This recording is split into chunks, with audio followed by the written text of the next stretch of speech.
That's one small step for man, one giant leap for mankind.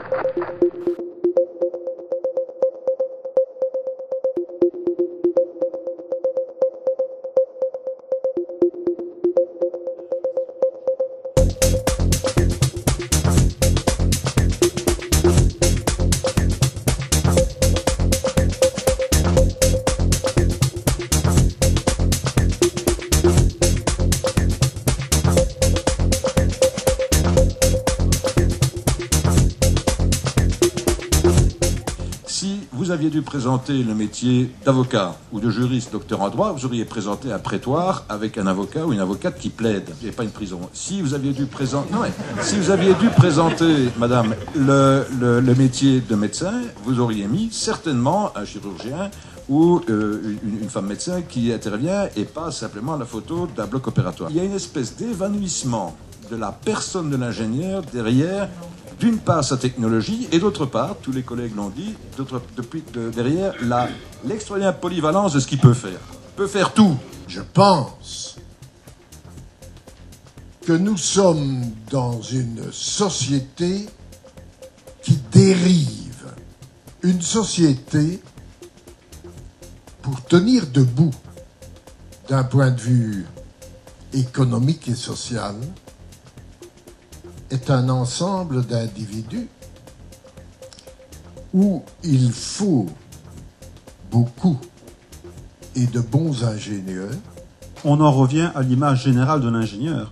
En fait, l'étudiant qui sort du secondaire, il n'a pas d'image de l'ingénieur, il ne sait pas ce que c'est. Nous ne mesurons pas la pénurie. Ce que nous mesurons, c'est qu'il y a une demande extrêmement importante pour les ingénieurs, puisqu'en gros, je l'ai vérifié à l'occasion de cette réunion d'aujourd'hui, environ 10% des offres d'emploi qui sont sur notre site font explicitement référence au diplôme d'ingénieur.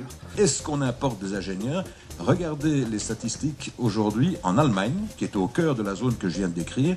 Eh bien, l'Allemagne, entre guillemets, importe des ingénieurs hautement qualifiés, qu'ils soient roumains, qu'ils soient slovaques, qu'ils soient tchèques, qui sont des pays de vieille culture industrielle. Hein. Le monde de l'entreprise semble nous dire, bon voilà, il manque, enfin en tout cas certains secteurs nous disent, voilà, il manque 40% d'ingénieurs. Donc nous sommes prêts à le croire, dans la mesure où tous nos diplômés trouvent très rapidement du travail. On nous attendait sur le marché du travail. Pour ma part, j'ai été embauchée bien avant d'avoir fini les études. Donc, et je pense que c'est le cas de beaucoup de monde, en tout cas de la promo. Je ne savais pas du tout en quoi consistait le métier d'ingénieur.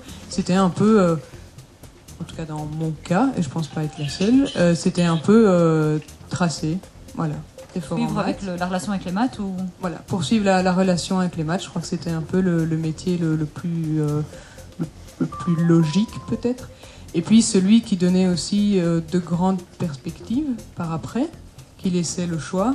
À la limite, choisissez une filière sociale, choisissez ingénieur. C'est un peu le message de l'ingénieur, c'est celui qui trouve les solutions technologiques aux problèmes du réchauffement climatique, de la santé, de la mobilité, de l'énergie, mais qui trouve les solutions partout. Donc il n'y a pas plus social, il n'y a pas plus utile sur le plan sociétal que la fonction d'ingénieur. C'est la raison pour laquelle, à l'époque, petite pub, on avait le slogan, comme on dit à Agoria, un slogan, logo, Agoria, no future without technology, no technology without engineers.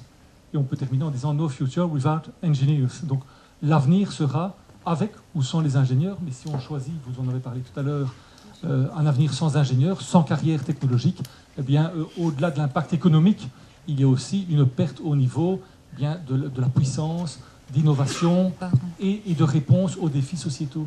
Et ça, je crois que c'est aussi ça qu'il faut mettre en avant plutôt que toujours les maths, hein, ou la mécanique, l'électricité, ça ne fait pas rêver nécessairement un jeune. Et ce qui est évidemment frappant aussi, c'est l'immense variété des fonctions pour lesquelles on demande des ingénieurs. Ce qui renvoie peut-être aussi à quelque chose qui a été dit dans ce débat, c'est cette image un peu brouillée du métier d'ingénieur. C'est quoi un ingénieur? Un ingénieur, c'est tout, dans tous les secteurs. Le diplôme d'ingénieur conduit à une multitude de métiers très, très différents. Donc je pense qu'il faut, au moment où on se lance, évidemment, être intéressé par les sciences, par les mathématiques, parce que ça va quand même être une bonne partie de la formation. Il faut être ouvert, je dirais, parce qu'on va faire beaucoup de choses pendant ces études. Quand je suis rentrée dans les études d'ingénieur, au début je voulais faire aéronautique. Et après 3 ans, donc au moment du choix d'option, je me suis rendu compte que les cours que je préférais, c'était l'informatique. Moi j'ai choisi le métier d'ingénieur parce que ce diplôme permettait d'occuper des positions importantes en entreprise. J'ai terminé mes études d'ingénieur en informatique au mois de juin. Et pour le moment, je me lance en tant qu'indépendante pour créer des applications pour iPhone. Quand je suis rentré dans les études, j'ai voulu faire ingénieur informaticien. Mais quand j'ai commencé les cours et tout ça, j'ai réalisé que c'était pas pour moi. Et grâce au fait qu'on touche absolument à plein de domaines différents, j'ai réalisé que la physique nucléaire m'intéressait beaucoup. J'ai toujours été passionné par le métier d'ingénieur. Pour moi, c'est ce qui ouvrait le plus de portes. Et voilà, j'ai toujours été curieux et c'est le moyen de connaître le plus de choses. J'ai été diplômé en tant qu'ingénieur en physique nucléaire. J'ai trouvé un emploi pour SPX en 1 semaine. Et aujourd'hui, j'ai commencé à travailler à partir du 3 octobre en tant qu'ingénieur thermicien. Monsieur. Globalement, le niveau de rémunération des ingénieurs est en moyenne, comme ça a été dit, on ne révèle rien plus élevé que dans les autres professions. Il y a un écart quand même relativement significatif, je trouve, entre un jeune ingénieur qui est engagé, j'allais dire chez moi, en tout cas à Electrabel, et quelqu'un qui est engagé par la même société avec un diplôme différent. Un écart, 20%. Les ingénieurs belges ont vraiment un label de qualité qui est excellent.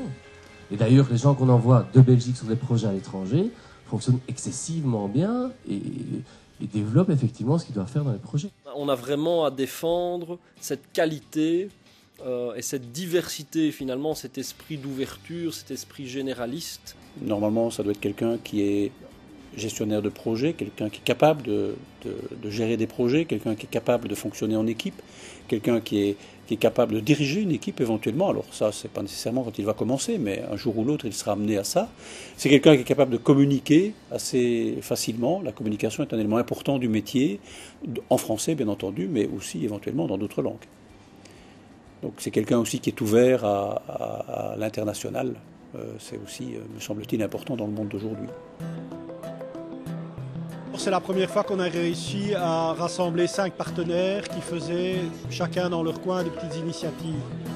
Donc c'est une vraie volonté de travailler ensemble et de pouvoir comme ça unir nos forces dans un seul but, c'est de motiver des jeunes à entamer des carrières d'ingénieurs. Le site est là maintenant, nous sommes joignables, il y a moyen justement de mettre un visage, une tête, un corps sur un métier, donc c'est le moment de venir vers nous.